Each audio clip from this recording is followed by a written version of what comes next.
ગુજરાત ક્ષત્રિય ઠાકોર સેના કોર કમિટીની મીટિંગ મળી હતી, જેમાં કોર કમિટી નિર્ણય લીધો હતો। તેમાં અલ્પેશ ઠાકોર કોંગ્રેસના તમામ હોદ્દા પરથી 24 કલાકમાં રાજીનામું આપે તેવું નક્કી કરવામાં આવ્યું છે।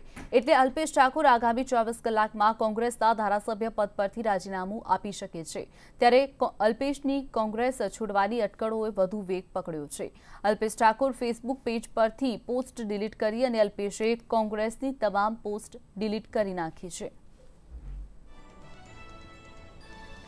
વાત કરીએ, ચર્ચાએ જોર પકડ્યું છે। સમગ્ર રાજ્યમાં હાલ આ ચર્ચા વેગવંતી બની છે કે અલ્પેશ ઠાકોર કોંગ્રેસમાંથી પોતાનું રાજીનામું આપી શકે છે, કોંગ્રેસમાંથી પોતાનું ધારાસભ્ય પદ છોડી શકે છે। બીજી તરફ જે રીતે ભાજપના નેતાઓને અલ્પેશ ઠાકોર મળ્યા હતા, ત્યારે ક્યાંક ને ક્યાંક તેઓ ભાજપમાં પણ જોડાય તેવી શક્યતા સેવામાં આવી રહી છે। ગુજરાત ક્ષત્રિય ઠાકોર સેના દ્વારા ગઈકાલે એક કોર મીટિંગ મળી હતી, જેમાં કોર મીટિંગમાં ચર્ચા કરવામાં આવી હતી। કોર મીટિંગમાં નિર્ણય લેવામાં આવ્યો હતો કે અલ્પેશ ઠાકોર 24 કલાકમાં પોતાના હોદ્દા પરથી કોંગ્રેસમાંથી રાજીનામું આપી શકે છે।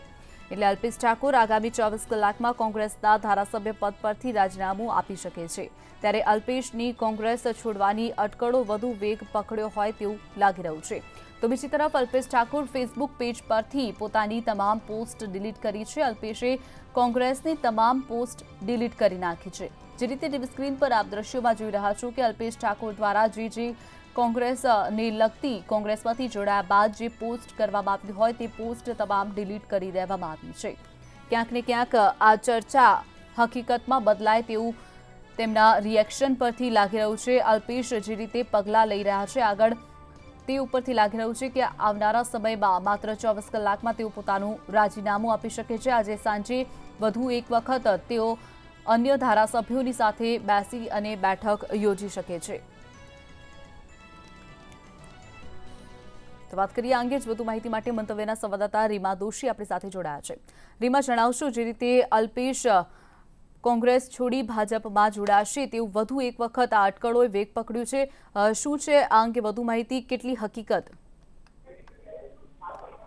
જી, ચોક્કસથી કહી શકાય કે અલ્પેશ ઠાકોર રાજીનામાની ગઈકાલે કોર કમિટીએ વાત કરી હતી। ત્યારબાદ વાત કરવામાં આવે તો હાલમાં અલ્પેશ ઠાકોરે તેના ફેસબુક એકાઉન્ટ પરથી કોંગ્રેસને લગતી જે તમામ પોસ્ટ હતી તે તમામ પોસ્ટ ડિલીટ કરી દેવામાં આવી છે। ત્યારે જો વાત કરવામાં આવે તો કહી શકાય કે સૌથી મહત્વનું એવું છે કે હાલ પણ જે રીતે ઝાલાએ જે પ્રમાણે પત્રકાર પરિષદ યોજી હતી તેમાં પણ તેમણે તે બાબતનો ઉલ્લેખ કર્યો હતો કે જો સમાજ કહેશે તો તેઓ કોંગ્રેસથી રાજીનામું આપી શકે છે। ત્યારે હાલની જો વાત કરવામાં આવે તો હાલ આ બાબત સ્પષ્ટ થઈ ચૂકી છે કે અલ્પેશ ઠાકોર જે છે તે સાંજ સુધીમાં ત્રણેય ધારાસભ્યો ચર્ચા કર્યા બાદ કોંગ્રેસમાંથી રાજીનામું આપે અને તેના જ જે અટકળો જે છે તે ફેસબુક એકાઉન્ટ પરથી જે રીતે તેમણે તેમની પોસ્ટ જે તમામ ડિલીટ કરી છે તે જોતા જ જે બાબત જે છે તે હાલ વધુ કન્ફર્મ માનવામાં આવી રહી છે કે સાંજ સુધીમાં અલ્પેશ ઠાકોર કોંગ્રેસ સહિતના ત્રણ ધારાસભ્યો જે છે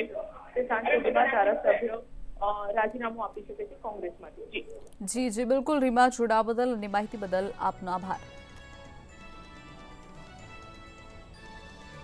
તો વાત કરીએ અલ્પેશ ઠાકોર, વધુ એક વખત આ ચર્ચાએ જોર પકડ્યું છે કે અલ્પેશ ઠાકોર કોંગ્રેસ છોડી ભાજપમાં જોડાઈ શકે છે। ઉલ્લેખનીય છે કે થોડા સમય પહેલા પણ આ પ્રકારની ચર્ચા વહેતી થઈ હતી, ત્યારે પણ અલ્પેશ ઠાકોરે ક્લિયર કર્યું હતું કે તેઓ ભાજપમાં નથી જોડાના કે ના તો કોંગ્રેસ સાથે છેડો પાડવાના છે, પરંતુ વધુ એક વખત આ વાતો વેગવંતી બની છે। ત્યારે અલ્પેશનું રિએક્શન પણ ક્યાંક ને ક્યાંક સામે આવ્યું છે। તેમના દ્વારા ફેસબુક પેજ પરથી કોંગ્રેસને લગતી તમામ પોસ્ટ ડિલીટ કરી દેવામાં આવી છે।